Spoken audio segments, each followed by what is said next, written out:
Bonjour et bienvenue. J'espère que vous allez bien.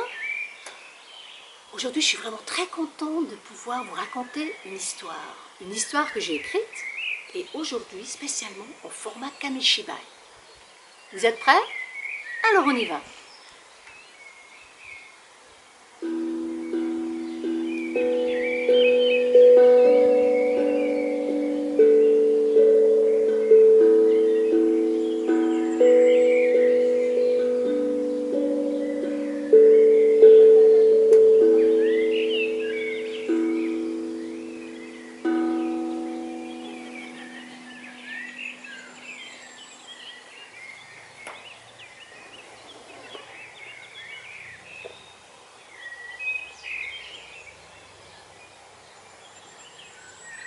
Aujourd'hui, je vais vous raconter l'histoire de Maya et Théo visitent la forêt.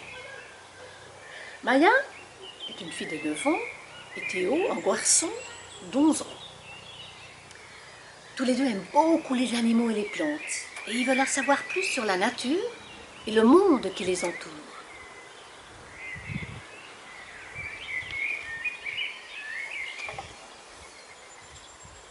Aujourd'hui, il fait très beau, il fait chaud et le soleil brille. À chaque aventure, Maya et Théo se munissent d'un sac à dos dans lequel ils y mettent une gourde d'eau, leur goûter favori, des jumelles, une loupe et une boussole. Maya et Théo empruntent un chemin qui les emmène vers une grande forêt de couleur verte brune.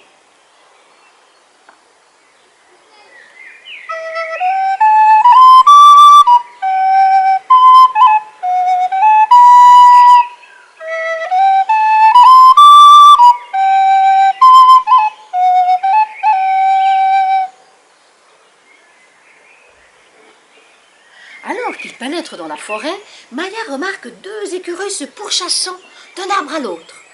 Oh, qu'ils sont rapides et leurs griffes doivent être bien pointues pour s'agripper au tronc si facilement. Un peu plus loin, Maya et Théo s'arrêtent de marcher et restent immobiles et silencieux. Ils entendent des bruits étranges. Et qu'est-ce que c'est? C'est un cerf qui mange des feuilles, dit Maya. Regarde comme ses bois sont longs et larges, dit Théo, tout étonné. Alors qu'il veut s'en approcher un peu plus, il marche sur un bâton et crac! Le cerf relève la tête et fuit en zigzagant entre les arbres.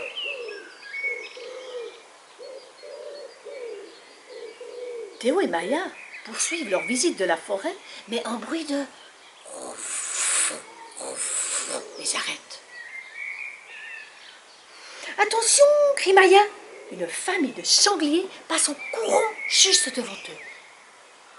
Ah, ce doit être une laie et ses deux marcassins, dit Maya tout excitée. Moi, c'est la première fois que je vois des sangliers, dit Théo tout étonné.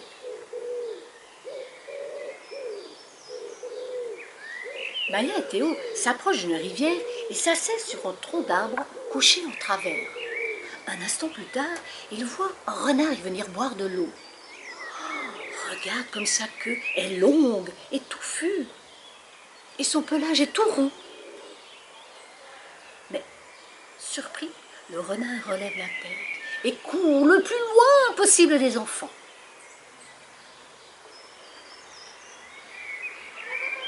Maya commence à avoir faim et trouve un endroit confortable au bord de la rivière pour y manger leur pique-nique.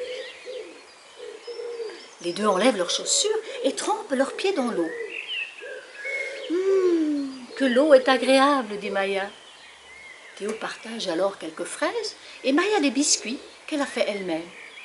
Et tout en mangeant, ils ont la chance d'entendre et de voir un coucou chanter.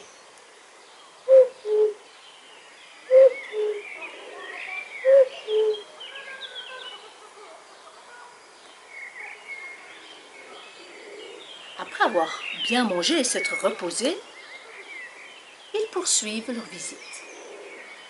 Maya sort des jumelles de son sac et commence à observer un écureuil sortant sa tête d'un trou creusé dans le tronc d'un arbre.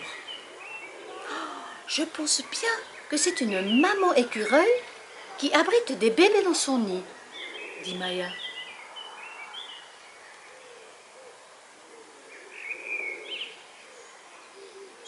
En chemin, Théo aperçoit une ombre d'oiseau au sol devant lui. Il lève la tête vers le ciel et aperçoit une chouette prête à se jeter sur une souris. Est-ce que nous avons de la chance de voir une petite chouette chasser en plein jour, alors que la plupart des chouettes chassent de nuit? Ça, c'est une chevêchette, raconte-t-il à Maya.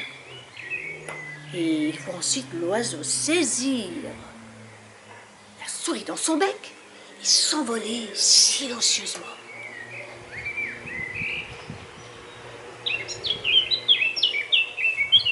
Sur le chemin du retour, Maya et Théo s'arrêtent vers une fourmilière. Théo sort sa loupe et commence à regarder de très près des centaines de fourmis qui vivent ensemble dans ce grand nid. Ah, j'en vois une porter une graine et une autre, une petite araignée morte. Tu sais, Maya, une fourmi peut porter jusqu'à 1000 fois son poids. Ah bon? Ce qui est sûr, c'est que je ne mangerai pas ça à mon dessert de ce soir, dit-elle en plaisantant. Maya et Théo sortent de la forêt et s'approchent de leur village. Ils entendent un bruit familier. Ouf, ouf, ouf, ouf. C'est Ben mon chien, s'écrie Théo, et on voit le chien arriver en courant vers lui avec un bâton dans sa bouche. Théo le saisit et le lance très très loin, et Ben le poursuit pour le rattraper. Après cette journée excitante passée dans la forêt, Maya et Théo terminent la journée à jouer avec Ben et son jeu favori, celui du lancer du bateau.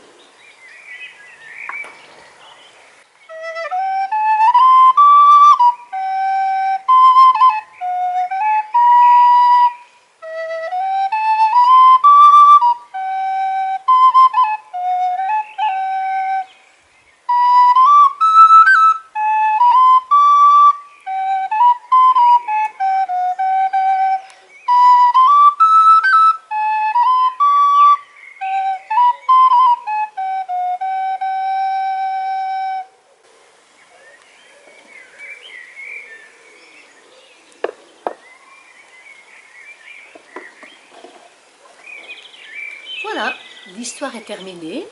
J'espère qu'elle vous a plu. En tout cas, moi j'ai eu beaucoup de plaisir à vous la raconter. Et j'espère qu'on peut se revoir tout bientôt pour une nouvelle histoire.